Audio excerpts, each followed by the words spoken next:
professor Severino Guanha levantou-se aqui e falou durante meia hora e não falou sobre os temas que estão aqui arrolados.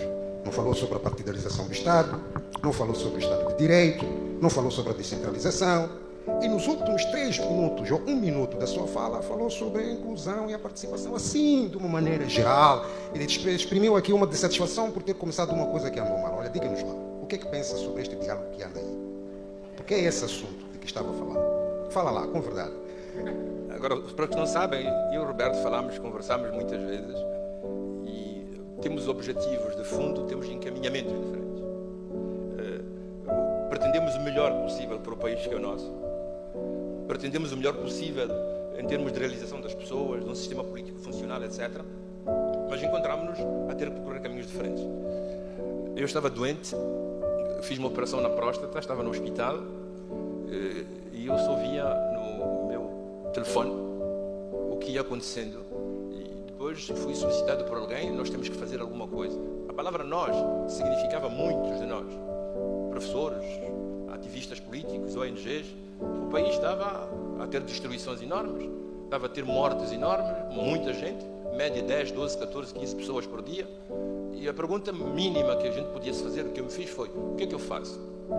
Eu não sou membro da Frelimo, eu não tenho cartão da Frelimo, eu não sou membro da Renamo, não sou membro do MDM, também não sou membro do novo partido que nasceu. Tinha 2 possibilidades: ficar calado, eu estava na Itália na altura, e comer pizzas e espaguetes, ou dizer que eu tenho alguma responsabilidade e tenho que fazer alguma coisa. E a minha opção foi essa. Pode ser errado, mas foi uma opção de fazer alguma coisa. O que fazer? Nós começamos a bater portas para levar as pessoas a conversar, a encontrar um caminho através do diálogo e da palavra. O meu maior interlocutor nesse período foi o Venâncio Mondlane. Eu falava com o Venâncio 1 ou 2 horas por dia. Eu falava com o News, que era presidente na altura. E quando eu voltei, ainda nem estava curado completamente, convencemos o presidente News a convidar as principais lideranças políticas a sentar com elas. Depois, muita relutância, ele aceitou. Saiu um documento, o Venâncio Mondlane escreveu um documento que ele estava fora de Moçambique com 21 pontos, em que ele sugeria que estes eram os pontos principais que tinham que constar numa agenda de reforma no país. Eu peguei nos 21 pontos, conseguimos introduzi-los no documento base que tinha que ser discutido, e assim começou o diálogo interpartidário. As ideias principais que nortearam o documento eram as ideias do Venâncio.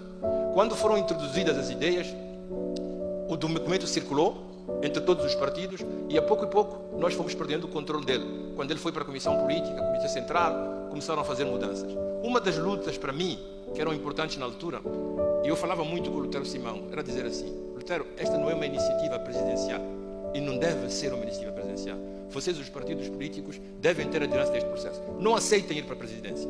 Não aceitem que seja o presidente a dirigir. Sentem-se com ele como iguais e discutam para fazer propostas de uma maneira livre, autónoma e poder avançar no processo. O processo, à medida que ia entrando nas instituições, ela foi nos escapando pela mão. É por isso que eu disse que, a certa altura, eu já não me reconhecia no que aconteceu. O presidente News saiu, entrou o presidente Chapa.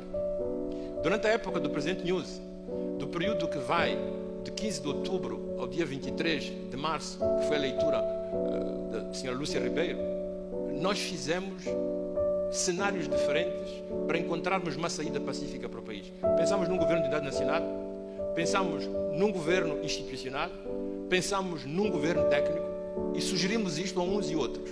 O nosso objetivo era dizer que temos que fazer reformas profundas no país antes de pensarmos em futuras eleições, para que a gente possa se reencontrar numa base diferente a partir das eleições, do lei do país, etc, etc. Não vos digo por quantas tivemos que passar. Depois a Lúcia Ribeiro leu o acordo, chegou-se a hipotizar do Venâncio Mondlane como primeiro-ministro. Isto fez caminho, houve gente que não aceitou. Chegou-se a hipotizar que o primeiro-ministro moçambicano fosse um primeiro-ministro como na França, que é de facto o chefe de governo, que é a proposta que está sendo feita agora, que o Diniz apresentou outro dia nos meios de comunicação. Foi andando, foi-se cozinhando a maneira como a gente faz as cozinhas a nível nacional, e de repente aquilo apareceu como uma proposta presidencial do novo presidente, com os partidos políticos a serem arrastados por trás. Nomeou-se um chefe que ele...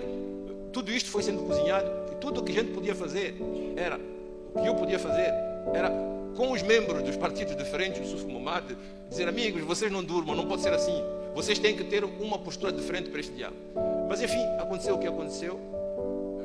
O nosso último encontro com o presidente, eu digo isto, nem devia dizer isto, mas eu digo isto: nosso último encontro com o presidente, como grupo, grupo, foi dizer assim: Sr. Presidente, a razão da existência de um diálogo em Moçambique foram as manifestações, e a cara mais representativa das exigências do povo é o Venâncio. Não faz absolutamente nenhum sentido que vocês façam esse diálogo sem a presença dele. Isso foi antes do Venâncio fazer a carta. A carta veio depois. O Presidente respondeu-me, fui eu que fiz a pergunta, a resposta foi: isto é de lei, foi o Parlamento que tomou a decisão, e só o Parlamento pode decidir que já não vão para o diálogo os partidos com representação parlamentar ou municipal, mas que possam entrar também outros partidos. Então eu digo assim: Presidente, eu vou agarrar a sua palavra. A próxima reunião do Parlamento é em outubro. Quer dizer que o senhor vai submeter em outubro este pedido ao Parlamento para dizer que ratifiquem que possam entrar. Aí entramos naquelas coisas que se diz, não se diz, faz, não se faz. Mas o nosso esforço de luta, a minha posição no meio de tudo isto era para dizer: nós temos que encontrar uma maneira de resolver nossos problemas na mesa, sem nos matarmos, sem destruirmos, como fizemos de outubro a março esta parte. Houve um momento, talvez dramático para nós, quando não se passava nas estradas, quando morria gente, quando a polícia baleava jovens, quando queimavam-se coisas. Houve um tempo em que nós dizíamos assim, eu dizia assim: eu preciso de uma ou duas pessoas que possam convidar o Presidente Chapo e o Venâncio a sentar-se na mesa. Eu fui o Presidente Guebuza, Chissano, Graça, mas acho que não há ninguém em Moçambique que tenha nome que não tenhamos tentado encontrá-lo para dizer: mete as duas pessoas juntas, torne-se um acordo de parar com este tipo de conflito, e o resto vamos ver depois. Depois daquele brilhante 23 de março, encontraram-se, e a partir daquele momento, oficialmente não morreu mais ninguém. Eu lembro-me, sei que há gente que morre, sei que há disparos, mas o nível de violência não cessou. Confesso isso. Nós reunimos-nos mais uma ou duas vezes com o grupo do Venâncio e com o Presidente. Todos concordam, eles próprios, que o nível de violência naquele momento baixou. Eu lembro-me uma reunião que se fez, eu não estava, era o Diniz, o Venâncio com o grupo com quem trabalhamos. A reunião correu mal, e quando eu cheguei, um dos membros diz assim: por que nós entramos nesta coisa? Por que os nossos nomes vão sair nos jornais, vão ser falados mal? A culpa é do Severino. O Severino é que nos trouxe para aqui. Eu, quando olhei para o meu grupo, estavam todos a olhar para baixo, quer dizer, que a culpa era minha. Eu só disse para eles assim: Roberto, eu vou dizer assim, de 15 de março até hoje, pelo menos 1, 2, 3 vidas salvamos. O número de mortes eram 15 ou 20 por dia. Há mortes em Moçambique, há destruições em Moçambique, mas não tem comparação com aquilo que acontecia antes. E se os professores servem alguma coisa, para além de ser catedráticos e poderem dizer coisas sem ninguém fazer mal, se também a função deles é participar, nem que seja minimamente a salvar uma vida, eu penso que teremos feito uma coisa extremamente importante para o país. Não conseguimos muito. O que nós temos na mesa, a discussão que está sendo feita, não corresponde ao que nós tínhamos pensado, ao que nós propusemos, ao que nós queríamos.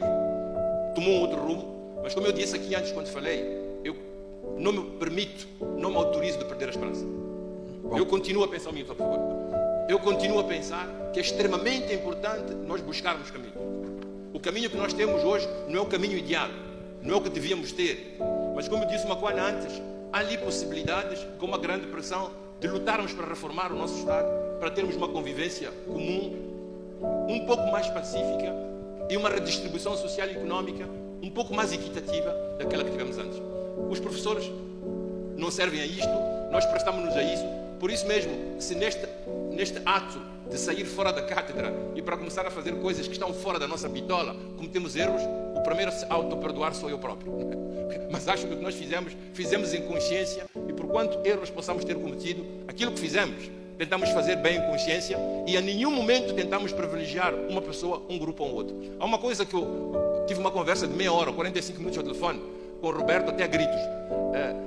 E a nossa conversa era a propósito da pergunta que me foi feita nas redes sociais: houve acordo ou não houve acordo?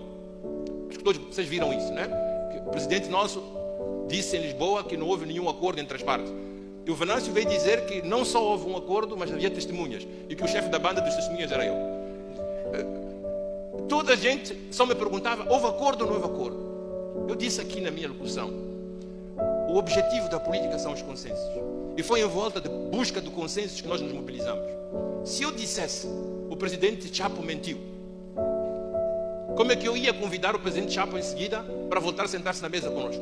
Se eu dissesse que o Venâncio mentiu, como é que eu poderia convidar o Venâncio para voltar a sentar-se na mesa? A gente teve que engolir sapos. Mas o único objetivo que nós tínhamos não é glória. Não ganhamos uma 500. Não fomos promovidos a nada. Tudo o que nós fizemos foi que o número de pessoas que morressem no país diminuísse. Se isto é condenável, se este esforço que nós entrepreendemos é condenável e faz de nós menores professores, menos aptos, menos inadequados. Muito obrigado, professor.